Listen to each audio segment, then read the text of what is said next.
سبيل الدموع سبيل مريح، تنهدى يا صاحي كي تستريح، وبث الدعاء الخفي الصريح، يسعك الفضاء الرحيب الفسيح. سبيل الدموع سبيل مريح، تنهدى يا صاحي كي تستريح، وبث الدعاء الخفي. اتقوا الله الذي تساءلون به والأرحام، إن الله كان عليكم رقيبا. يا أيها الذين آمنوا اتقوا الله وقولوا قولا سديدا يصلح لكم أعمالكم ويغفر لكم ذنوبكم، ومن يطع الله ورسوله فقد فاز فوزا عظيما. أما بعد، فإن خير الحديث كتاب الله، وخير الهدي هدي محمد صلى الله عليه وسلم، وشر الأمور محدثاتها، وكل محدثة بدعة، وكل بدعة ضلالة، وكل ضلالة في النار. أعوذ بالله من الشيطان الرجيم. بسم الله الرحمن الرحيم. واتبعوا ما تتلو الشياطين على ملك سليمان وما كفر سليمان ولكن الشياطين كفروا يعلمون الناس السحر.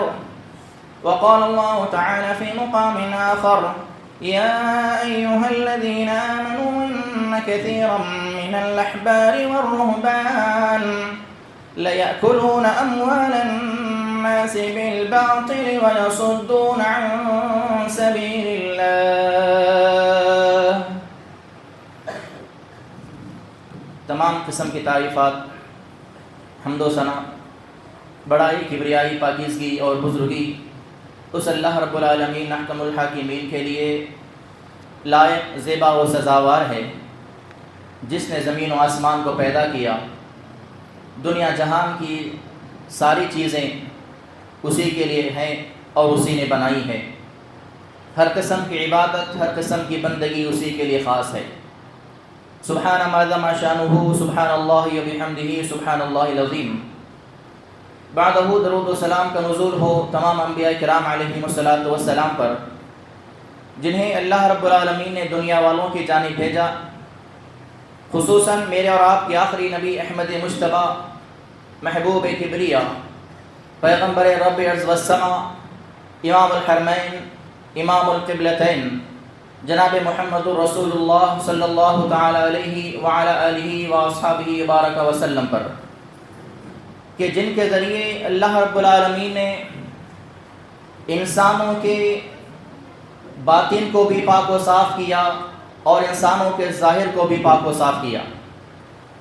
ہر قسم کی گندگی، ہر قسم کے گناہ اور ہر قسم کے نافرمانی والے کاموں سے انسانوں کو ڈرایا اور اس سے اجتناب کرنے، اس سے دور رہنے کی تعلیم دی. اللہم صلی علی محمد وعلی آل محمد کما صلیت علی ابراہیم وعلی آل ابراہیم انک حمید مجید. اللہم بارک علی محمد وعلی آل محمد کما بارکت علی ابراہیم وعلی آل ابراہیم انک حمید مجید. عزیزان محترم، بزرگوں، نوجوان ساتھیوں اور اسلامی ماں اور بہنوں، میں نے آج جس عنوان کا انتخاب کیا ہے، آج سے پہلے کبھی میں نے اس بارے میں کبھی بات نہیں کی. آج پہلی مرتبہ اس عنوان کے تحت میں آپ حضرات کے سامنے خطاب کرنے جا رہا ہوں. حالانکہ یہ میری فیلڈ ہے، تقریباً 19 سال سے اسی میں لگا ہوا ہوں، لیکن آج تک کبھی میں نے اس بارے میں کبھی خطبہ نہ دیا اور نہ ہی کبھی کوئی بیان دیا. لیکن آج کل کیونکہ یہ معاملات بہت زیادہ ہو رہے ہیں، اگر ایسا کہوں کہ ہر 3 میں سے 1 گھر متاثر ہے، اگر محلے میں 10 گھر ہے تو ہر 3 گھر کے اندر 1 گھر ایسا ہے جس کے اندر یہ چیزیں پائی جا رہی ہیں. اور وہ جادو کا معاملہ ہے۔ جادو کے تعلق سے اگر باتیں کرنے شروع کی جائیں تو اتنی چیزیں ہیں، اتنی باتیں ہیں اور اتنے مسائل ہیں کہ ایک خطبہ جمعہ کیا، ایسے 4 خطبے جمعہ بھی اگر لے لیے جائیں تب بھی وہ بات مکمل نہیں ہو پائے گی۔ اس لیے میں نے آج کے خطبے جمعہ میں صرف ایک ہی بات یا اس تعلق سے ایک ہی نقطہ نوٹ کیا اور انشاءاللہ اسے بیان کروں گا، وہ ہے جادو کی تعریف کیا ہے، جادو کہتے کسے ہیں اور اس کی اقسام کیا ہیں۔ بس بنیادی طور پہ اس کی اقسام کیا ہیں اسی کے تعلق سے بات کی جائے گی۔ علاج کا معاملہ الگ ہے، ہر قسم کا جادو ہے اس کا الگ علاج ہے، ہر قسم کے جو جادو کے طریقے ہیں اس کا الگ جو ہے حل ہے، اور اس کے علاوہ شیاطین جسم پہ آتے ہیں ان کے الگ معاملات ہیں، جنات جسم پہ حاوی ہوتے ہیں ان کے الگ مسائل ہیں، جنات سے گفتگو ہوتی ہے، باتیں ہوتی ہیں، وہ الگ ٹاپک ہے۔ یہ تمام چیزیں اسی کے اندر شامل ہیں۔ لیکن آج کے خطبہ جمعہ میں صرف یہ جانیں گے کہ جادو کہتے کسے ہیں، اس کی تعریف کیا ہے، شریعت نے اس کی تعریف میں کیا الفاظ اختیار کیے اور کیا کہا، اور اس کی قسمیں کیا ہیں، تاکہ پتہ تو یہ چلے کہ اگر یہ قسمیں ہمارے پاس پائی جا رہی ہیں یا یہ علامات ہمارے پاس پائی جا رہی ہیں تو ہم سمجھ سکتے ہیں کہ ہمارے ساتھ کچھ ایسا معاملہ ہوا ہے۔ سب سے پہلے اللہ رب العالمین کا فرمان، اللہ نے فرمایا کہ وَاتَّبَعُوا مَا تَتْلُو الشَّيَاطِينُ عَلَىٰ مُلْكِ سُلَيْمَانَ وَمَا كَفَرَ سُلَيْمَانُ وَلَٰكِنَّ الشَّيَاطِينَ كَفَرُوا يُعَلِّمُونَ النَّاسَ السِّحْرَ۔ یہاں پر یہ بات بھی یاد رکھیں، بہت سارے ایسے لوگ ہمارے معاشرے میں پائے جاتے ہیں جو جادو کا انکار کرتے ہیں۔ جادو کا انکار کرنے والا سرے سے قرآن کا انکار کرنے والا ہے، کیونکہ اللہ رب العالمین نے جادو کے تعلق سے 30 آیات کا نزول کیا۔ پورے قرآن میں 30 آیتیں ایسی ہیں جن میں اللہ رب العالمین نے جادو کا تذکرہ کیا، اور احادیث کی طرف اگر نگاہ ڈالیں تو پھر تقریباً 15 یا 20 ایسی احادیث ہیں جو جادو کے متعلق پائی جاتی ہیں۔ اب بعض ایسے بھی دنیا میں لوگ پائے جا رہے ہیں جن کو حدیث سے کوئی سروکار نہیں ہے، کہتے ہیں کہ ہمارے لیے قرآن کافی ہے، حدیثوں کے دیکھنے کی کیا ضرورت ہے۔ تو قرآن کی بھی اگر مان لیں تو قرآن کے اندر اللہ رب العالمین نے 30 مقامات پر جادو کا تذکرہ کیا، تو جادو کا انکار کرنا گویا کہ قرآن کا انکار کرنا ہے۔ اللہ رب العالمین نے فرمایا کہ وہ لوگ اس چیز کے پیچھے لگ گئے جو شیاطین سلیمان علیہ السلام کے عہد حکومت میں کیا کرتے تھے، لیکن آگے اللہ نے فرمایا وَمَا كَفَرَ سُلَيْمَانَ، لیکن سلیمان علیہ السلام نے کفر نہیں کیا، وَلَٰكِنَّ الشَّيَاطِينَ كَفَرُوا، لیکن شیاطین کفر کرتے تھے، اور يُعَلِّمُونَ النَّاسَ السِّحْرَ، وہ لوگوں کو جادو سکھلایا کرتے تھے۔ اور اس کے بعد اللہ رب العالمین نے اس تعلق سے ارشاد فرمایا، جادو کے جب معاملات ہوتے ہیں، آگے بہت ساری باتیں آئیں گی، جادو کے جب معاملات ہوتے ہیں تو بنیادی طور پر سب سے پہلے مسلمانوں کی نگاہیں، مسلمانوں کا ذہن جس جگہ کام کرتا ہے وہ ہے بابائیں، مرشدیں اور درگاہ، وہاں پر لوگ جاتے ہیں۔ اللہ رب العالمین نے ان کے تعلق سے کیا فرمایا، یا ایھا الذین آمنوا ان کثیرا من الاحبار والرہبان لیأکلون اموال الناس بالباطل ویصدون عن سبیل اللہ۔ اے ایمان والو، اللہ نے ایمان والوں کو خطاب کرتے فرمایا کہ اے ایمان والو، ان کثیرا من الاحبار والرہبان، تم میں بہت زیادہ ایسے لوگ ہیں جو درویش قسم کے ہیں اور علماء ہیں۔ احبار کہتے ہیں درویش قسم کے لوگ، سر پہ پگڑی باندھے ہوئے، گلوں میں مالے ڈالے ہوئے، جبے پہنے ہوئے، لمبے لمبے داڑیاں رکھے ہوئے، انہیں احبار کہا جاتا ہے، درویش قسم کے لوگ، صوفی قسم کے لوگ۔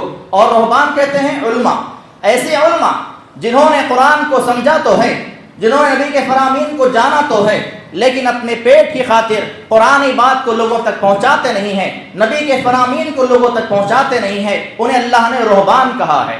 ایسے دنیا میں بہت سارے لوگ ہیں جو درویش قسم کے ہیں، اور ایسے علماء ہیں جو برے علماء ہیں، ان کا کام کیا ہے، لیأکلون اموال الناس بالباطل، وہ لوگوں کا مال ناحق طور پر کھاتے ہیں۔ جب جادو کا معاملہ ہوتا ہے، جب جادوگروں کے پاس لوگ پہنچتے ہیں تو سب سے پہلے کیا ہوتا ہے، مال بٹورا جاتا ہے، سب سے پہلے مال لیا جاتا ہے، بے پناہ لوگ اپنا مال لٹا دیتے ہیں وہاں پر۔ اللہ نے فرمایا لیأکلون اموال الناس بالباطل، ناحق طور پر لوگوں کا مال وہ لوگ کھاتے ہیں، اور ویصدون عن سبیل اللہ، اور اللہ کے راستے سے لوگوں کو روکتے ہیں۔ جادو کا علاج قرآن اللہ نے بیان کیا، نبی کے فرامین میں جادو کا علاج موجود ہے، آگے علاج کے تعلق سے انشاءاللہ بات ہوگی۔ لیکن لوگ کہاں جاتے ہیں، جادوگروں کے پاس جب جاتے ہیں تو وہاں پر معاملہ کیا ہوتا ہے؟ یا تو اپنے اموال گنوا بیٹھتے ہیں، عزتیں گنوا بیٹھتے ہیں، اور اللہ کے راستے سے دور کر دیے جاتے ہیں۔ وَيَصُدُّونَ عَن سَبِيلِ اللَّهِ۔ جادو کی تعریف کیا ہے؟ جادو کو اصل میں عربی زبان میں سحر کہا جاتا ہے، جس کا اللہ نے قرآن میں تذکرہ فرمایا ہے۔ سحر کا معنی اور مطلب یہ ہے کہ وہ عمل جس سے شیاطین کا قرب حاصل کیا جاتا ہے، شیاطین کو قریب کیا جاتا ہے، اسے جادو کا عمل کہا جاتا ہے، اور ان سے شیاطین سے مدد لی جاتی ہے۔ اور اصطلاحی تعریف شریعت میں جادو کہتے ہیں اس عمل کو جس کا سبب مخفی ہے، جس کی وجہ چھپی ہوئی ہو، اور اس کی حقیقت کو چھپا کر پیش کیا جائے اور دھوکہ دہی اس میں نمایاں ہو۔ یعنی جادو کا مقصد ہی یہ ہے کہ لوگوں کو دھوکہ دیا جائے اور سامنے والے کو اصلی بات ہٹا کر دوسری بات بیان کی جائے، یہ اصل جادو ہے۔ اور اس کے علاوہ جادو کے تعلق سے امام ابن قیم رحمہ اللہ فرماتے ہیں کہ جادو ارواح خبیثہ یعنی بری روحوں کا جو مجموعہ ہے جو انسانی صحت پر بھی اثر کرتی ہے۔ جادو کے ذریعے صرف آدمی روحانی مریض نہیں ہوتا بلکہ جسمانی مریض بھی ہوتا ہے۔ انشاءاللہ باتیں آگے آتی جائیں گی کہ جادو کی وجہ سے انسان کی جہاں روح بیمار ہوتی ہے وہاں انسان کا جسم بھی بیمار ہوتا ہے۔ جسمانی طور پر بھی جادو کے ذریعے بہت سارے نقصانات انسان کو ہوتے ہیں۔ تو جادو کا معاملہ یہ ہے۔ اور جادو کے تعلق سے اللہ رب العالمین نے قرآن میں جو دلائل پیش کیے، جادو کے تعلق سے دلائل پیش کرنے سے پہلے اس بات کو جان لیں کہ جنات اور شیاطین دنیا کے اندر موجود ہیں۔ جنات اور شیاطین کا بھی انکار بہت لوگ کرتے ہیں۔ ایک مرتبہ 2007-2008 کی بات ہے، میں ایسے ہی کسی مقام پہ گیا، وہاں پر باتوں باتوں میں تذکرہ نکلا کہ فلاں جگہ گئے تھے، وہاں پر ایسا ایسا معاملہ ہوا، کسی پر کوئی جن حاوی ہوا وغیرہ وغیرہ۔ جب باتیں ہونے لگی تو ان لوگوں نے مذاق اڑایا میری بات کا، ارے کہتے ہیں کہ نہیں مولانا ایسے کوئی مسئلہ نہیں رہتا، جن وغیرہ کچھ بھی نہیں رہتا، لوگوں کی جو ہے باتیں ہوتی ہیں، لوگوں کا وہم ہوتا ہے اور ان کی بدماشیاں ہوتی ہیں۔ ایسے الفاظ جب کہے گئے اس کے ایک ہی مہینے کے بعد ان کے گھر میں خود معاملہ پیش آ گیا۔ تو قرآن کا انکار کرنے والوں کو اللہ تعالیٰ دنیا میں بتا دیتا ہے۔ تو جنات کا انکار کرنا گویا قرآن کا انکار کرنا ہے۔ اللہ رب العالمین نے قرآن میں ارشاد فرمایا وَإِذْ صَرَفْنَا إِلَيْكَ نَفَرًا مِنَ الْجِنِّ يَسْتَمِعُونَ الْقُرْآنَ فَلَمَّا حَضَرُوهُ قَالُوا أَنصِتُوا فَلَمَّا قُضِيَ وَلَّوْا إِلَىٰ قَوْمِهِمْ مُنذِرِينَ۔ اللہ نے فرمایا کہ جنوں کی ایک جماعت کو ہم نے آپ کی طرف روانہ کیا۔ اللہ نے اپنے پیغمبر سے کہا کہ جنوں کی ایک جماعت آپ کی خدمت میں آئی اور انہوں نے قرآن کو سنا، یستمعون القرآن، جب آپ قرآن پڑھ رہے تھے انہوں نے قرآن کو سنا تو وہ لوگ آپس میں کہنے لگے کہ انصتوا، خاموش ہو جاؤ، خاموشی کے ساتھ قرآن کو سنو۔ اس کے بعد قرآن کو سننے کے بعد انہوں نے قرآن کو سیکھا، قرآن کو سمجھا اور اپنے قوم میں واپس گئے۔ جنات کے بارے میں اللہ نے فرمایا سورہ احقاف کے اندر کہ وہ پورا کا پورا قافلہ واپس اپنے مقام پہ چلا گیا، اور وہاں جا کر وہ لوگ، ان لوگوں نے وہاں پر رہنے والے جنات کو قرآن سنایا اور انہیں اللہ کے عذاب سے ڈرایا۔ تو جنات دنیا میں ہیں، دنیا میں جنات و شیاطین کی موجودگی ہے، اور اس کا قرآن باقاعدہ دلیل پیش کرتا ہے۔ اور احادیث کی طرف نگاہ ڈالیں، ایسی بہت ساری آیتیں ہیں لیکن زیادہ وقت نہیں ہے، باتیں بہت زیادہ ہیں، انشاءاللہ ایک ایک آیت پہ اکتفا کروں گا۔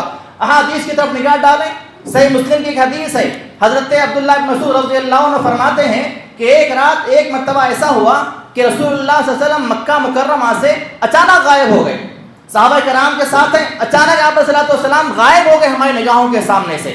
ہم رات تمام ڈھونڈتے رہے، بعض ہمارے ذہنوں میں خیال آ رہا ہے کہ آپ کو اغوا کر لیا گیا، ہمارے ذہنوں میں یہ بھی خیال آ رہا ہے کہ نبی کا قتل کر دیا گیا۔ ہمارے پوری رات ہماری پریشانی میں گزری، ہم نے تمام مکہ کے اطراف و اکناف کا جائزہ لیا، رات تمام ڈھونڈتے رہے لیکن آپ علیہ السلام نظر نہیں آئے۔ اس کے بعد جب صبح ہوئی تو صبح ہم نے دیکھا کہ آپ غار حرا کی طرف سے چلتے ہوئے آ رہے ہیں۔ ہم بھاگے بھاگے آپ کی خدمت میں پہنچے اور فرمایا کہ رسول اللہ آپ رات اچانک غائب ہو گئے، ہماری پوری رات پریشانی میں گزری ہے، آپ کو اس کا اندازہ بھی نہیں ہے۔ تو آپ علیہ السلام نے ارشاد فرمایا کہ مجھے جنوں کی ایک جماعت نے لے کر گئے، مجھے جنوں کی ایک جماعت لے کر گئی اپنے قوم کے اندر، اور وہاں پہ انہوں نے مجھ سے قرآن کو سنا، قرآن کو سیکھا۔ اس کے بعد صحابہ نے فرمایا کہ آپ علیہ السلام نے ہمیں غار حرا کے اطراف میں ان جنات کے نشانات کو بتایا کہ یہاں پر وہ لوگ بیٹھے تھے، یہ ان کے نشانات ہیں، یہ ان کے آتشیں ہیں، یہ ان کے جو ہے آگ ہے وغیرہ وغیرہ۔ اس کے بعد آپ نے آگے فرمایا، صحیح مسلم کی حدیث ہے کہ جنات نے مجھ سے مطالبہ کیا کہ ہمیں کوئی چیز عطا کریں، مجھ سے انہوں نے کہا کہ ہمیں کوئی چیز عطا کریں، تو میں نے ان کے لیے کہا کہ ہر وہ ہڈی جس پہ اللہ کا نام لیا جائے گا تمہارے لیے حلال ہوگی، وہ تمہاری غذا ہوگی، اور ہر وہ گوبر جو تمہارے جانوروں کے لیے اللہ نے غذا بنا دی ہے، انسانوں کے جانوروں کی جو گوبر ہیں، کسی بھی قسم کے گوبر ہیں، وہ جنات کے جانوروں کے گوبر ہے، ان کی غذا ہے، اور انسانوں کے ذریعے جو ہڈی کھائی جاتی ہے، ہڈی میں جو گوشت لگا ہوا ہوتا ہے، بسم اللہ کہہ کے اس کو کھایا جاتا ہے، ہم ہڈی پھینک دیتے ہیں، وہ ہڈی ہمارے بھائی جنات کی غذا ہے۔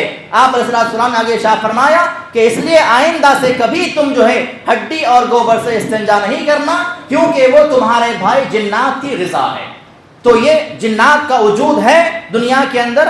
آپ علیہ السلام ان کے پاس گئے تھے اور آپ نے ان کو دلائل دیے، ان کو قرآن آیات پڑھ کے آپ علیہ السلام نے سنایا ہے۔ اس کے علاوہ ایک حدیث میں آپ نے ارشاد فرمایا کہ ہمیشہ اپنے دائیں ہاتھ سے کھایا کرو اور پیا کرو، کیوں؟ ان الشیطان لیأکل ویشرب بشمالہ، کیونکہ شیطان اپنے بائیں ہاتھ سے کھاتا اور پیتا ہے۔ شیاطین اور جنات ہیں، اسی لیے تو آپ علیہ السلام نے یہاں حدیث بیان کی ہے، تو جنات کا انکار ہرگز نہیں کیا جا سکتا۔ اس کے علاوہ جادو کے تعلق سے اللہ رب العالمین نے قرآن آیات جو بیان فرمائی، اس کو میں صرف آیتیں آپ کے سامنے پیش کرتا جاؤں گا۔ ابھی تو میں نے ایک آیت آپ کے سامنے تلاوت فرمائی کہ وَاتَّبَعُوا مَا تَتْلُو الشَّيَاطِينُ عَلَىٰ مُلْكِ سُلَيْمَانَ وَمَا كَفَرَ سُلَيْمَانُ وَلَٰكِنَّ الشَّيَاطِينَ كَفَرُوا يُعَلِّمُونَ النَّاسَ السِّحْرَ۔ اللہ نے سورہ بقرہ کی آیت نمبر 102 کے اندر اس جادو کا تذکرہ فرمایا۔ اس کے علاوہ اللہ رب العالمین نے سورہ یونس میں ارشاد فرمایا کہ فَلَمَّا أَلْقَىٰ قَالَ مُوسَىٰ مَا جِئْتُم بِهِ السِّحْرُ إِنَّ اللَّهَ سَيُبْطِلُهُ۔ اس کے علاوہ اللہ تعالیٰ نے سورہ طٰہٰ میں ارشاد فرمایا کہ إِنَّهُ لَكَبِيرُكُمْ عَلَّمَكُمُ السِّحْرَ۔ اس کے علاوہ سورہ بنی اسرائیل کے اندر بھی جو ہے سورہ بنی اسرائیل کی آیت نمبر 47 اللہ تعالیٰ نے جادو کا تذکرہ فرمایا ہے۔ اس کے علاوہ سورہ ہود میں جادو کا تذکرہ ہے، سورہ یونس میں جادو کا تذکرہ ہے، اس کے علاوہ سورہ اعراف میں ہے، سورہ طٰہٰ میں ہے۔ ایسے بے شمار آیات ہیں جن کے ذریعے ہمیں یہ بات معلوم ہوتی ہے کہ جادو کا عمل ہوتا ہے اور اس کے ذریعے نقصان پہنچایا بھی جا سکتا ہے۔ ہاں، نقصان پہنچانا یا نہ پہنچانا یہ اللہ کے اختیار کی بات ہے۔ جادو کے ذریعے بھی نقصان جو پہنچتا ہے وہ اللہ کی مرضی سے پہنچتا ہے۔ یہ بات بھی یاد رکھیں کہ جادو بذات خود نقصان نہیں پہنچا سکتا، اس میں اللہ کی مرضی شامل حال ہوتی ہے۔ اللہ تعالیٰ آزمائش کے لیے، امتحان کے لیے جادو کے ذریعے کسی بھی آدمی کو متاثر کر سکتا ہے، یہ اللہ کے اختیار کی بات ہے۔ اس کے علاوہ حدیث میں آپ علیہ السلام شاہ فرماتے ہیں، بڑی مشہور حدیث ہے، صحیح بخاری میں ہے، صحیح مسلم کے اندر ہے، ابو داؤد میں ہے اور دیگر بے شمار کتابوں کے اندر حدیث موجود ہے۔ آپ نے فرمایا کہ اجتنبوا سبع الموبقات، اے لوگو تم 7 ہلاک کرنے والے گناہوں سے بچو۔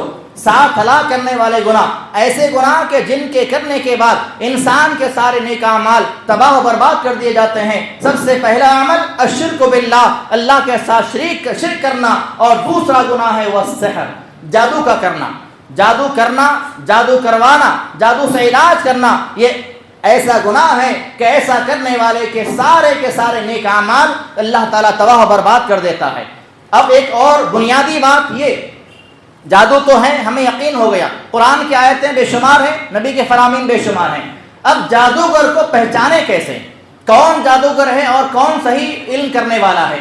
اکثر لوگوں کے سامنے جب باتیں آتی ہیں تو لوگ کہتے ہیں کہ نہیں مولانا، وہ بھی عالم ہیں، وہ بھی جو ہے پڑھے لکھے ہیں، وہ بھی داڑھی والے ٹوپی والے ہیں۔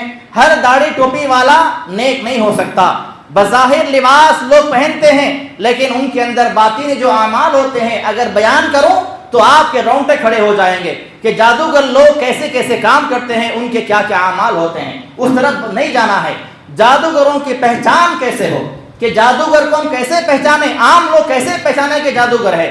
سب سے اہم ترین اس کی پہچان یہ ہے کہ جب کبھی کوئی آدمی یا عورت اس کے پاس جاتا ہے یا جاتی ہے تو جادوگر سب سے پہلے اس کی ماں کا نام پوچھتا ہے۔ یہ سب سے اولین پہچان ہے۔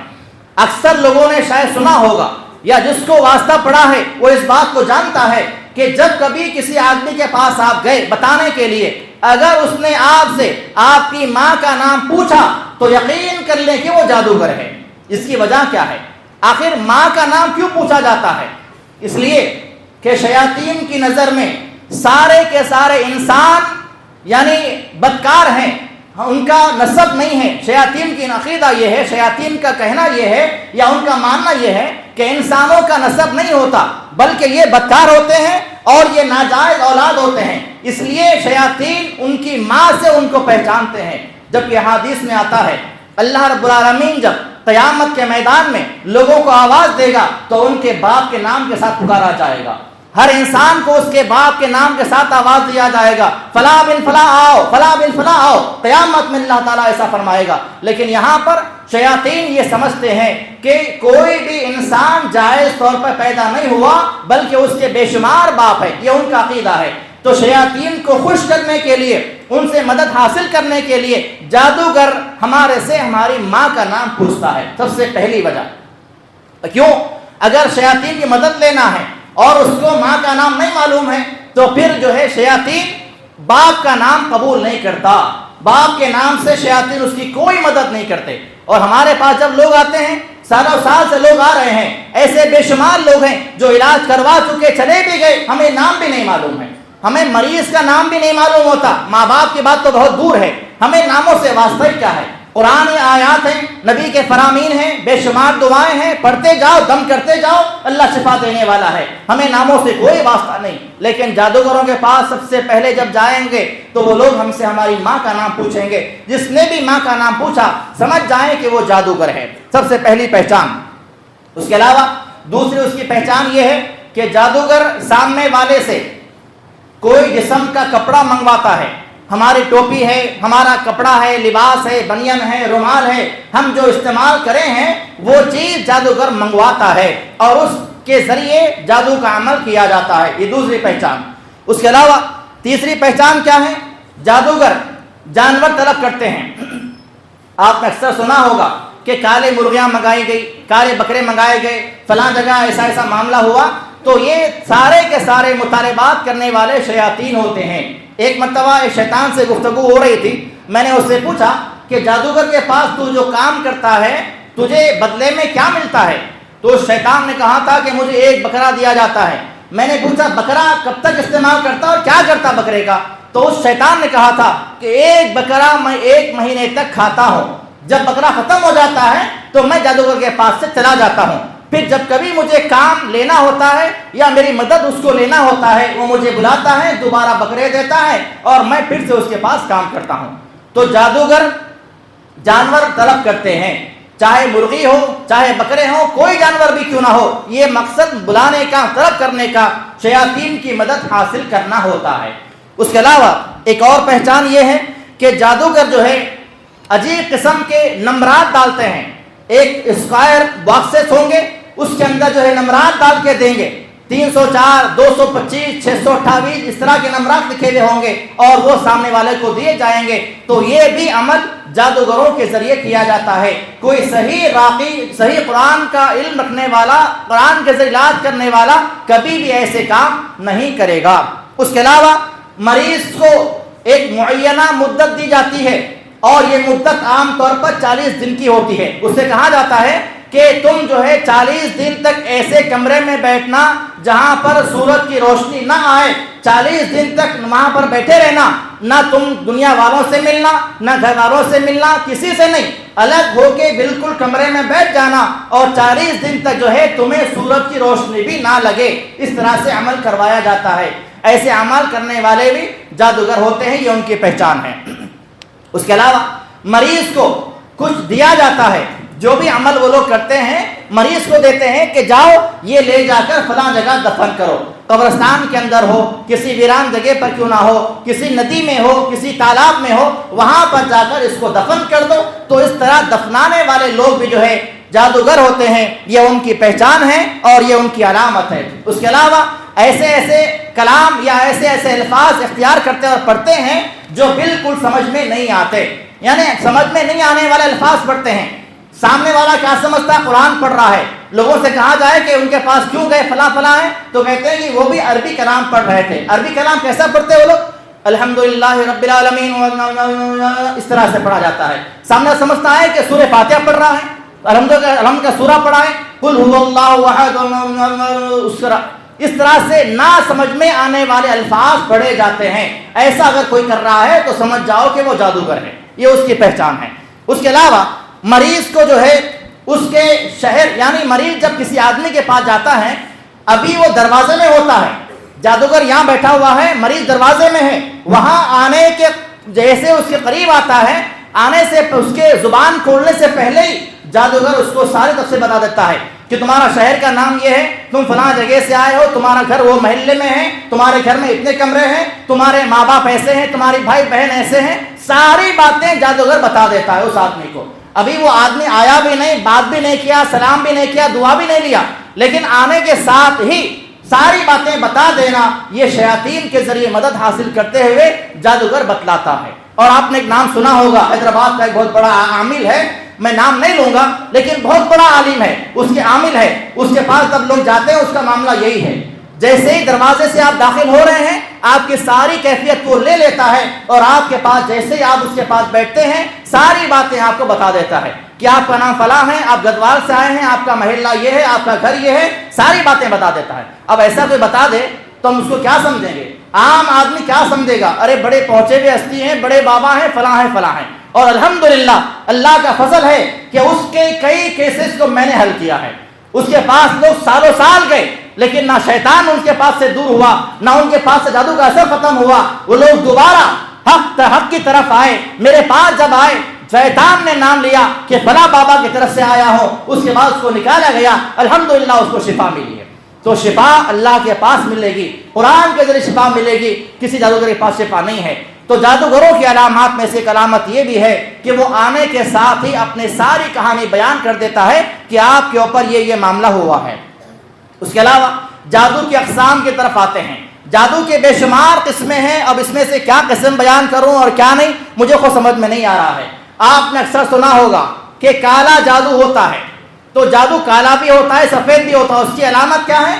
کالا جادو کا مطلب یہ ہے کہ جادو کے ذریعے کسی غلط کام کو انجام دیا جائے، نقصان پہنچایا جائے، جادو کے ذریعے نقصان پہنچا دیا جائے، جادو کے ذریعے میاں بیوی میں تفرقہ ڈال دیا جائے، جادو کے ذریعے کاروبار میں رکاوٹ ڈال دی جائے، یہ جو اعمال کیے جاتے ہیں اسے کالا جادو کہا جاتا ہے۔ اور سفید جادو کسے کہتے ہیں؟ کہ جادو کے ذریعے ہی، عمل تو جادو ہی ہے لیکن جادو کے ذریعے اچھے کام کیے جائیں، کسی کے کاروبار میں بڑھوتری کر دی جائے، کسی کے جو ہے خاندانوں میں ملا دیا جائے، دو دوست تھے لیکن بعد میں دشمنی ہو گئی، ان دو دوستوں کو ملا دیا جائے جادو کے ذریعے، یہ سفید جادو ہوا کرتا ہے۔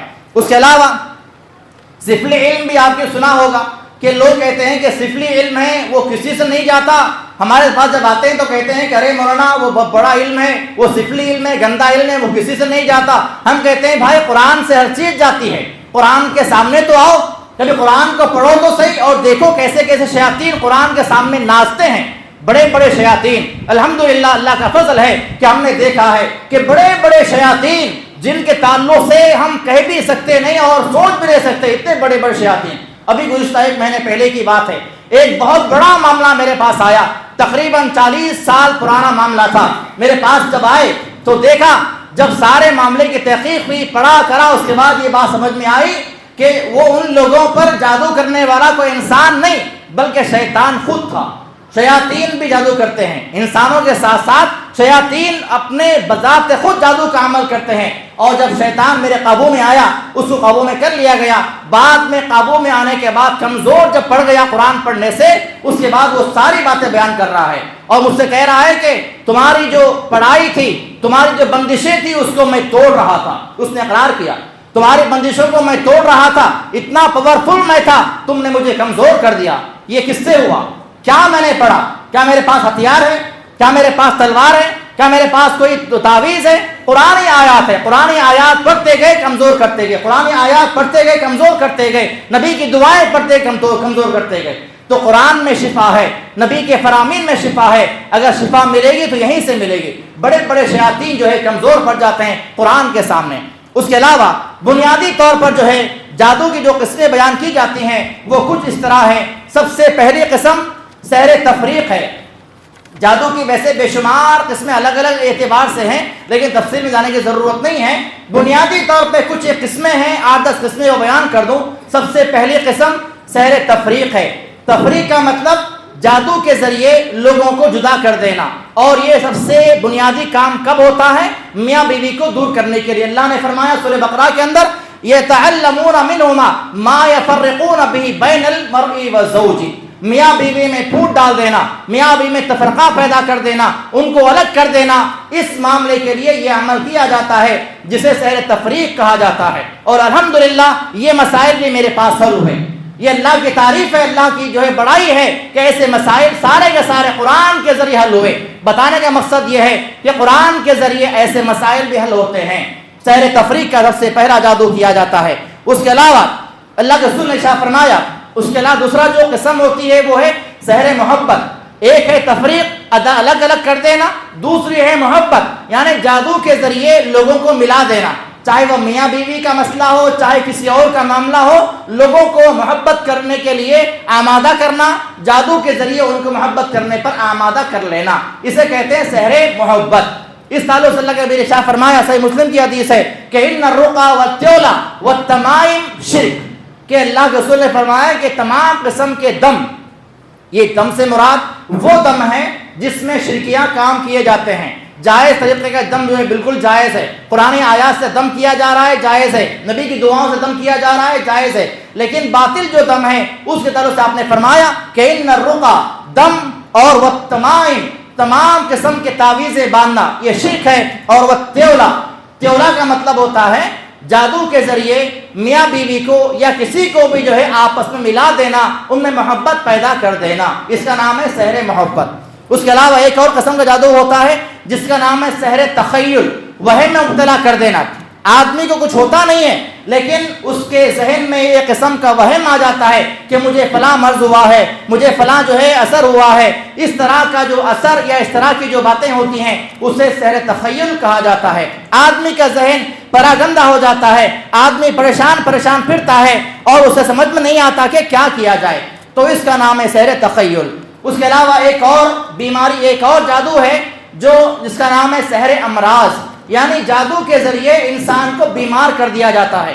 دواخانوں میں جاتے ہیں، رپورٹ نارمل ہے، علاج کیا جا رہا ہے، کوئی فائدہ نہیں ہو رہا ہے، بے شمار دوائیں ہیں، بے شمار انجیکشن لے رہے، ساری چیزیں کر رہے ہیں لیکن مرض برابر باقی ہے۔ یہ جادو کا عمل ہے، سحر امراض اسے کہا جاتا ہے۔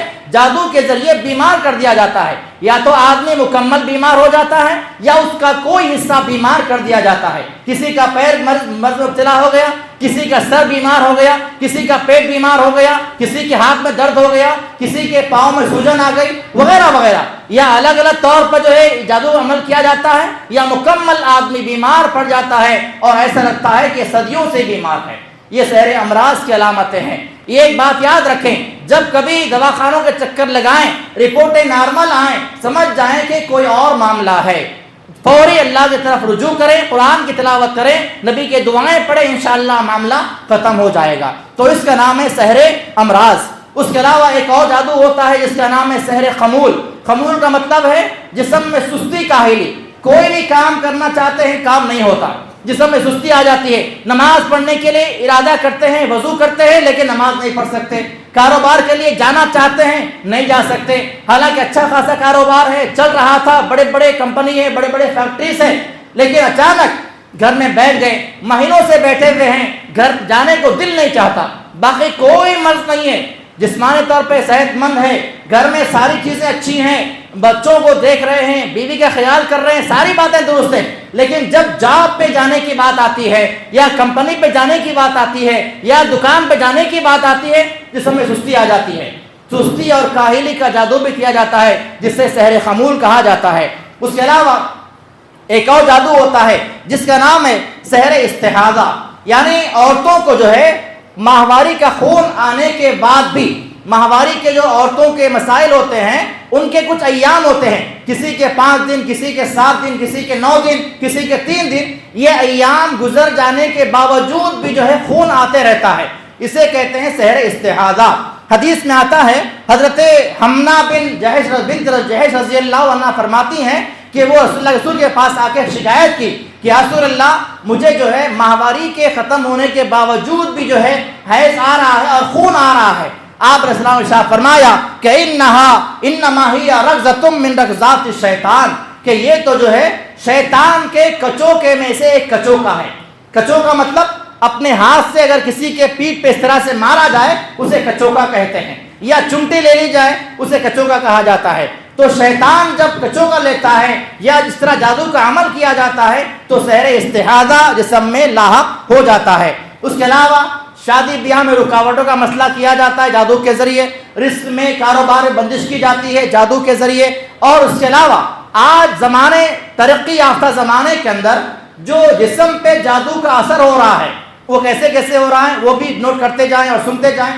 آج کل جو جادو کا معاملہ ہو رہا ہے، زیادہ تر جو معاملات دیکھنے میں آ رہے ہیں وہ ہے جادو بذریعے مٹی۔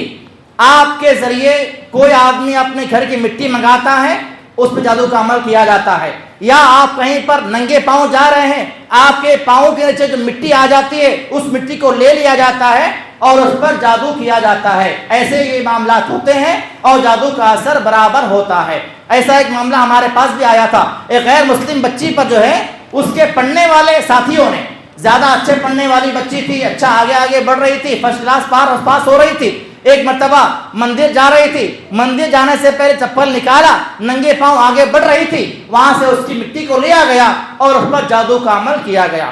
اس کے بعد مجھے بلایا گیا، میں گیا، قرآن پڑھا ان کے سامنے۔ قرآن پڑھنے کے بعد جو شیطان حاوی ہوا اور اس نے ساری باتیں بیان کی، یہ ساری باتیں اس نے مجھے بتائی کہ یہ بچی فلاں جگہ گئی تھی، اچھا پڑھنے والی تھی، اس کے 2-3 سہیلیاں ہیں، انہوں نے اس پر جادو کا عمل کروایا اور فلاں جگہ جا کے لوگوں نے ایسا کیا ہے۔ تو مٹی کے ذریعے بھی جادو کا عمل کیا جاتا ہے۔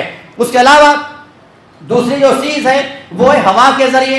کسی بھی آدمی پر جادو کرنا ہے، یعنی شیاطین کو، جنات کو جو ہے چھوڑ دیا جاتا ہے کہ فلاں آدمی وہاں پر رہتا ہے، جس پر اثر کر دو۔ وہ لوگ پھرتے ہیں، دیکھتے ہیں آدمی کہاں پر ہے، جیسے آدمی نظر آ جائے اس پر آ کر وہ لوگ پھونک مار دیتے ہیں۔ ہوا کے ذریعے جادو کا اثر کیا جاتا ہے۔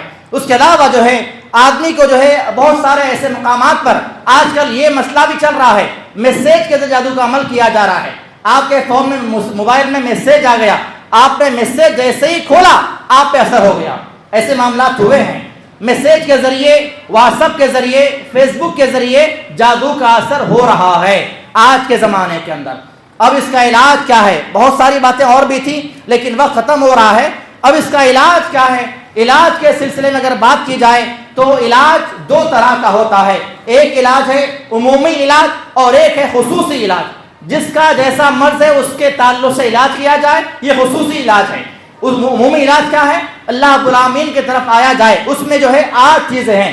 سب سے پہلی چیز الاستعاذہ باللہ، اللہ سے پناہ مانگی جائے۔ اللہ کے رسول صلی اللہ علیہ وسلم نے جو صبح و شام کے اذکار سکھائے اسی نے سکھائے ہیں کہ یہ سارے معاملات نہ ہو۔ اللہ نے فرمایا کہ وَإِمَّا يَنزَغَنَّكَ مِنَ الشَّيْطَانِ نَزْغٌ فَاسْتَعِذْ بِاللَّهِ، جب کبھی کوئی شیطانی وسوسہ، جب کبھی کوئی شیطانی ورغلا ذہن میں آ جائے اللہ کی پناہ طلب کر لی جائے۔ جس پر جادو نہیں ہے وہ بھی انعام مال کو کرے، جس پر جادو ہے وہ بھی انعام مال کو کرے۔ الاستعاذۃ باللہ، اللہ کی پناہ طلب کی جائے۔ دوسری چیز اللہ کا تقوی اختیار کیا جائے۔ اللہ نے فرمایا وَمَن يَتَّقِ اللَّهَ يَجْعَل لَّهُ مَخْرَجًا، جو آدمی متقی بن جاتا ہے، جو آدمی اللہ سے ڈرنے والا بن جاتا ہے، اللہ تعالیٰ اس کے لیے سارے راستے کھول دیتا ہے۔ اس کے علاوہ تیسری چیز ہے التوکل علی اللہ والاعتماد علیہ، اللہ کے ذات پہ کامل یقین کیا جائے، کامل بھروسہ کیا جائے۔ بیماری آئی ہے اللہ کے حکم سے تو جائے گی بھی اللہ کے حکم سے، اس بات پر یقین کیا جائے۔ چوتھی چیز اللہ کی گانے گائے اور توبہ و استغفار کرے، اپنے گناہوں پہ نادم ہو جائیں، غور کریں کہ آپ کے کیا کیا گناہ ہیں اور آپ نے کیا غلطیاں کی ہیں، ان گناہوں کی اللہ سے توبہ کریں تو انشاءاللہ آپ کے جو مسائل ہیں اللہ تعالیٰ دور فرما دے گا۔ پانچویں چیز ہے صدقہ دینا۔ کسی پر کوئی مصیبت آئے، کسی پہ کوئی پریشانی آئے، صدقہ و خیرات کرنے سے مصیبتیں بلائیں اللہ تعالیٰ ٹال دیتا ہے اور دور کر دیتا ہے۔ چھٹی چیز ہے کثرت کے ساتھ قرآن کی تلاوت کرنا اور مسنون دعاؤں کا اہتمام کرنا۔ مسنون دعائیں یہ جو آج کل نکلے ہیں 5 سورے، 40 سورے، 82 زیور وغیرہ وغیرہ، یہ سب بکواس چیزیں ہیں۔ قرآن کی تلاوت کریں اور مسنون دعائیں پڑھیں تو انشاءاللہ یہ سارے مسائل حل ہوں گے۔ اس کے علاوہ جو ہے 7ویں چیز ہے استخراج السحر و ابطالہ، جو جادو کا عمل کیا گیا ہے کسی صحیح راقی کے پاس جا کر وہ معاملات کو نکالا جائے، اس کے ذریعے علاج کروایا جائے۔ اور 8ویں چیز ہے استعمال الادویہ، جیسا کہ میں نے ابھی کہا کہ بیمار جادو کے ذریعے بیمار کیا جاتا ہے تو جادو کا اثر ختم ہونے کے باوجود بھی بیماری باقی رہتی ہے۔ اس کی مثال یوں سمجھیے، ایک مقام پہ گلاس رکھ دیا جائے، ایک گلاس ہے ایک جگہ رکھ دیا جائے اور بہت دن تک گلاس وہاں پڑا ہوا ہے، اس کے بعد ہوگا کیا؟ اس گلاس کے نیچے دھول جمع ہو جائے گی، چاہے وہ گلاس خالی کیوں نہ ہو، چاہے وہ گلاس ہو، کرسی ہو، کوئی ٹیبل ہو، کوئی لکڑی ہو، کسی مقام پر رکھ دیا جائے تو وہاں پر ظاہر بات ہے اس کا نشان پایا جائے گا۔ اب گلاس کو نکال لیا جاتا ہے، گلاس تو نکال لیا گیا، اس کا اثر باقی ہے۔ اس اثر کو دور کرنے کے لیے جسمانی طور پہ علاج کروایا جائے۔ لوگ کہتے ہیں کہ مولانا آپ نے علاج کیا تھا، علاج کرنے کے باوجود بھی تکلیف باقی ہے۔ جادو کا اثر ختم ہو گیا، گلاس نکال لیا گیا، وہ جو اثر ہے اس کو ختم کرنا ہے۔ اس کا اثر کیسے ختم ہوگا؟ دواؤں کے ذریعے، علاج کے ذریعے اس اثر کو دور کیا جائے۔ اور اس کے علاوہ جادو کے معاملات میں، نظر بد کے معاملات میں آج کل لوگ جو ہیں یہ عمل بہت زیادہ کر رہے ہیں، اور وہ عمل ہے تعویذوں کا عمل۔ ابھی گزشتہ 15 دن پہلے کی بات ہے، آپ لوگوں کو بتانے کے لیے میں نے یہ تصویر ساتھ میں لائی ہے کہ ایک مقام پہ میں گیا علاج کرنے کے لیے، مکان دیکھنے کے لیے۔ وہاں پر جا کے سب سے بڑے داخل، جیسا ہی گھر میں داخل ہوا، دروازے سے سب سے پہلے نگاہ جو میری پڑی، ایک توغرا لگا ہوا ہے، ایک تعویذ وہاں پر لگا ہوا ہے۔ ان کو خود نہیں معلوم وہاں پر کیا لگا ہوا ہے۔ ایسے بے شمار مسلمان ہیں، گھروں میں قرآن پڑھ رہے ہیں، نمازیں پڑھ رہے ہیں، اور گھر میں کیا لگا ہوا ہے یہ دیکھیے۔ یہ گھر میں ان کے لگا ہوا تھا۔ میں نے وہاں پر فوری پہلے اس کو میں نے اپنے ہاتھ سے نکالا، اس کو نکال کے میں نے پھینکا، اس کی فوٹو لی۔ اس کے اندر کیا ہے؟ ہندوؤں کا سائی بابا ہے۔ اگر اس کو غور سے دیکھیں گے تو یہاں پر سائی بابا نظر آ رہا ہے کھلم کھلا۔ یہ مسلمانوں کے حالات ہیں، یہ مسلمانوں کے معاملات ہیں۔ ہندوؤں کے تصاویر، غیر مسلموں کے جو دیوی دیوتا ہیں، ان کے تصاویر ہمارے مکانات میں لگے ہوئے سجے ہوئے ہیں، اور ہم سمجھ رہے ہیں کہ ان کے ذریعے خیر آئے گی، ان کے ذریعے بھلائی آئے گی۔ اس کے علاوہ تعویذوں کا معاملہ دیکھیے، کیسے کیسے تعویذ لوگ اختیار کرتے ہیں باعزت ہونے کے لیے۔ کسی کو اگر کوئی آدمی ذلیل ہے، جس کو اللہ نے ذلیل کیا ہے، کیا اس کو یہ تعویذ باندھنے سے عزت مل جائے گی؟ اللہ نے قرآن میں ارشاد فرمایا وَلِلَّهِ الْعِزَّةُ جَمِيعًا، ساری عزتیں اللہ کے ہاتھ میں ہیں۔ تو عزتیں دینے والا اللہ تعالیٰ ہے، ذلیل کرنے والا اللہ تعالیٰ ہے۔ کوئی آدمی ذلیل ہے، رسوا ہے، پریشان ہے، اس کو عزت دینے والا کوئی تعویذ نہیں ہو سکتا۔ اس کے علاوہ دیکھیے، ساس بہو میں تکرار ہے، ساس بہو میں تکرار ہے، یہ تعویذ باندھ لیجئے، دونوں کے مسائل حل ہو جائیں گے۔ ایسے ایسے مسائل اور ایسے ایسے لوگوں نے جو ہے باتیں بنائی ہیں۔ اور اس کے علاوہ کسی عورت کو مسلسل حیض آ رہا ہے، مسلسل خون آ رہا ہے، تو لکھا گیا ہے کہ یہ تعویذ جو ہے لے کر باندھ لے۔ کہاں پہ باندھیں؟ عورت کے ران میں باندھے جائیں۔ کیسے کیسے لوگ کام کرتے ہیں، قرآنی آیات کو، اللہ کے ناموں کو، اللہ کی تسبیحات کو، نبی کے فرامین کو، نبی کے ناموں کو جو ہے ایسے ایسے جگہوں پہ استعمال کرتے ہیں۔ اب سوچیں ایسے مسائل سے کیا خیر و برکت آئے گی؟ کیا ایسے مسائل سے دنیا کے مسائل ہمارے حل ہو جائیں گے؟ ہرگز مسائل حل نہیں ہونے والے ہیں۔ اور ایسے بے شمار تعویذیں ہم نے نکال کے دیکھی ہیں جن کے اندر نہ کوئی آیت لکھی ہوئی ہوتی ہے، جن کے اندر نہ کوئی حدیث کی بات لکھی ہوئی ہوتی ہے، بس لکیریں مارے ہوئے ہیں۔ کسی میں جو ہے کسی کرکٹر کی فوٹو ہے، کسی میں کوئی فلم اسٹار کی فوٹو ہے۔ ایسے بے شمار تعویذیں ہم نے کھول کے دیکھی ہیں، اور تعویذ دینے والے ڈرا کے دیتے ہیں، تعویذ کھولنا نہیں، کھولیں گے تو ایسا ہوگا، کھولیں گے تو ویسا ہوگا۔ اگر کہا جائے، میرے پاس جب لوگ آتے ہیں سب سے پہلے میں کہتا ہوں کہ اس میں کوئی تعویذ ہے؟ کہتے کہ ہاں ہے، نکال کے آؤ۔ اب نکال کے آنے کی جب بات کی جاتی ہے تو 2-3 لوگ مل کے آپس میں باتیں کرتے ہیں، تعویذ نکالنے کے لیے کہہ رہے ہیں کیا کریں گے، 2-3 منٹ مشورہ ہوتا ہے، اس کے بعد مجبوراً تعویذ نکالی جاتی ہے۔ تو تعویذوں کے ذریعے اور یہ تمام پریتوں کے ذریعے علاج ہرگز نہیں ہونے والا ہے۔ جو مسائل بھی ہیں، مسائل کا دینے والا بھی اللہ تعالیٰ ہے، اس کو دور کرنے والا بھی اللہ تعالیٰ ہے۔ اللہ کی طرف رجوع کیا جائے، اللہ ہی سے مانگا جائے، اور کامل یقین کیا جائے کہ بیمار کرنے والے ذات اللہ کی ہیں، تو شفا بھی اسی کے پاس ملنے والی ہے۔ تو جادو کے تعلق سے کچھ میں نے اقسام بیان کیے، اور کچھ جو ہے اس کے جو ہے وضاحت کو میں نے آپ کے سامنے رکھا ہے، تاکہ ہم اس بات کو جان لیں کہ جادو کہتے کسے ہیں، جادوگروں کی پہچان کیا ہے، اور اس کی اقسام کیا ہیں۔ میں نے مختصر طور پر بیان کیا ہے۔ ایسے بے شمار باتیں ہیں، ایسے بے شمار تجربات ہیں، ایسے بے شمار واقعات ہیں جو ایک ہی وقت میں بیان نہیں کیے جا سکتے۔ دعا ہے کہ اللہ تعالیٰ جو کچھ بھی کہا گیا ہے، کہنے والے کو، سننے والوں کو عمل کی توفیق عطا فرمائے۔ اللہ تعالیٰ ہمیں ہر قسم کے جو ہے غلط افکار سے، باطل نظریات سے، باطل عقائد سے محفوظ رکھے۔ اے اللہ ہر قسم کے جادو کے معاملات سے ہمیں دور فرما دے۔ اے اللہ ہر قسم کے مشرکانہ کاموں سے، بدعات کے کاموں سے، اور کفریہ کاموں سے اللہ ہم سب کی نجات عطا فرما، ہماری حفاظت فرما دے۔ جو مسلمان بیمار ہیں انہیں شفاء کاملہ عاجلہ عطا فرما، جو مسلمان پریشانیوں میں ہیں اے اللہ ان تمام کو راحتیں عطا فرما دے۔ آمین۔ باقول قولی ھذا استغفر اللہ ولکم۔